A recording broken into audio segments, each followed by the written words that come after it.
তুমি এখানে? কেন, বিরক্ত করলাম নাকি? অনেকক্ষণ ধরে তোমার তামাশা দেখছি আমি। তুমি তো কখনো আমার সাথে শপিং এ আসতে চাও না, আর আজ একেবারে কাজের মেয়ের সাথে শপিং করতে চলে এসেছো। আমি কাজের মেয়ে না তো, আমি আর বান্ধবী। তোমার সাথে আমার আর কোনো সম্পর্ক নেই। আজ থেকে তুমি আমাকে কল বা টেক্সট কিছু করবে না। এসেছিস নেহাল? মা, সাদিয়া এসেছে, তুমি আমাকে একটা কল করবে না? আচ্ছা, তোরা বসে গল্প কর। মেয়েটা কে রে? ও আমার কাজিন, ওকে অনেক পছন্দ করি। আর খবরদার ওর সামনে আমাকে একদম তুই জোগাড়ি করবি না। তুই সব কি কইতাছ? তোর না গার্লফ্রেন্ড আছিল, আজকে মাত্র ব্রেকআপ হয়েছে, আর তুই আগে থেকে একটা মেয়ের পছন্দ করতি? তোর আসলে চরিত্রের সমস্যা। আপনি কে? আর আমাদের মধ্যে কথাই বা কেন বলছেন? নেহাল কে উনি? ও আমার ফ্রেন্ড। ফ্রেন্ড? ব্রেকআপ হতে না হতেই গার্লফ্রেন্ড থেকে ফ্রেন্ড হয়ে গেলাম? উনি তোমার গার্লফ্রেন্ড ছিল? এত মানে মানে না করে কইয়া দে, আগে ওর লগে প্রেম করতি, এখন ওরে বাদ দিয়ে ওর লগে প্রেম করবি। ক নেহাল, আমি তোমার থেকে এটা এক্সপেক্ট করিনি। ওর যন্ত্রণা আমি আর সহ্য করতে পারছি না। এই মেয়ের সাহস তো কম না, আমার বাড়ির মেহমানকে উল্টাপাল্টা কথা বলে বাসা থেকে তাড়িয়ে দেয়। তোমাকে এক্ষুনি চলে যেতে বলো। আমার লয়ে যেহেতু এত সমস্যা, আমি কালকে সকাল সকাল বাড়িতে চলে যাবো। জলদি ওঠ, বাজার নিয়ে। বাজারে যাবো মানে? বাজারে যাওয়ার কেউ নাই? ছিল তো, বাপ বেটা দুইজনে মিলে তাকে তো বাড়ি থেকে তাড়িয়ে দিয়েছিস। কেন ডাকছো? কিছু কইবা? আর আমি তোমাকে নিয়ে যেতে এসেছি। যে বাড়ি থেকে একবার অপমান হওয়ার পর বাইরে গেছি, ওই বাড়িতে আমি দ্বিতীয়বার পা রাখুন না। আমি না কেন জানে তোমার পাশে অন্য কোনো মেয়ে সহ্য করতে পারি না। মানে তুমি যে মেয়ের লোকে প্রেম করো, আমার কেন যেন ওর উপর হিংসা লাগে।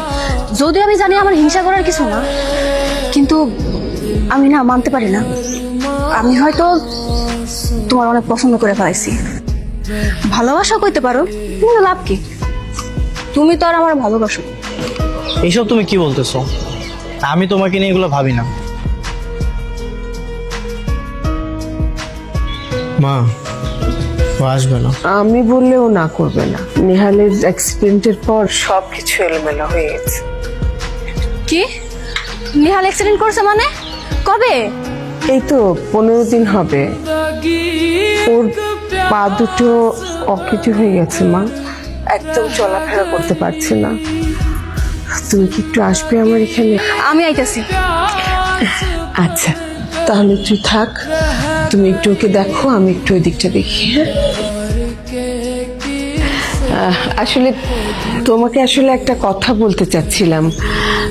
কথাটা কিভাবে যে বলবো সেটাই বুঝতে পারছি না। কন, কি কইবেন? কোনো সমস্যা নাই, কন। মানে নেহালের ডাক্তার তো বলেছে নেহাল সুস্থ হয়ে যাবে, আর এই কদিন তুমি যেভাবে ওর সেবা শুশ্রূষা করছো, তাতে আমাদের বিশ্বাস যে নেহাল খুব দ্রুত সুস্থ হয়ে যাবে। সেই জন্যই আমি আর তোমার চাচা চাচ্ছিলাম। তুমি যদি নেহালকে বিয়ে করতে রাজি থাকো, তাহলে তোমাদের বিয়েটা আমরা দিয়ে দিতাম। তুমি কি আমার নেহালকে বিয়ে করতে রাজি আছো মা? আমার সেবা যত্ন পাইলে যদি ওই তাড়াতাড়ি সুস্থ হয়ে যায়, আমি রাজি হব না। কেন? আমি বিয়ে করতে পারবো না। কিন্তু কেন? আমি যখন সুস্থ ছিলাম তখনই ও আমাকে ওর ভালোবাসার কথা বলেছে, কিন্তু আমি রাজি হইনি। আমি ওকে ফিরিয়ে দিয়েছিলাম।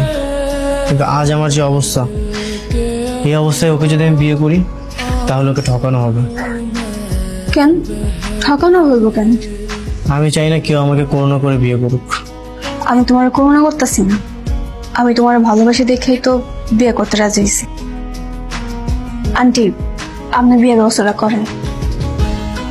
কিন্তু কোনো কিন্তু না, আমি যাই কইছি ওইটাই, তুমি চুপ করে বেখাও।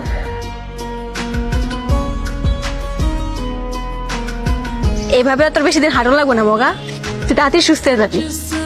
আবার মগা? হাজবেন্ডকে কেউ মগা আর তুই করে বলে? কেউ বলে না, কিন্তু আমি কম, কারণ তোর বহুত স্পেশাল, বুঝিস নাই? কিসের স্পেশাল? তুমি তো সবসময় আমাকে বলো যে বাইরে যে একটু হাঁটাচলা করো, ভালো লাগবে। এই অসুস্থ শরীরে কি বাইরে হাঁটাচলা করা যায়? যদি হাঁটাচলা না করস, তাহলে তো তোর সারা জীবন হুইল চেয়ারে বসে থাকা লাগবো, আর স্টেপ নিয়ে ঘুরন লাগবো। ভালো লেগে তো কই। তা অবশ্য তুই ঠিক বলেছিস। শোন, আমি যদি দেখছি তুই সুস্থ হওয়ার পর আবার মায়ের গলায় প্রেম করতেছস, তাহলে কিন্তু তোর খবর আছে। তোমার মতো এমন সুন্দরী বউ থাকতে আমি অন্যদিকে নজর দিব কেন?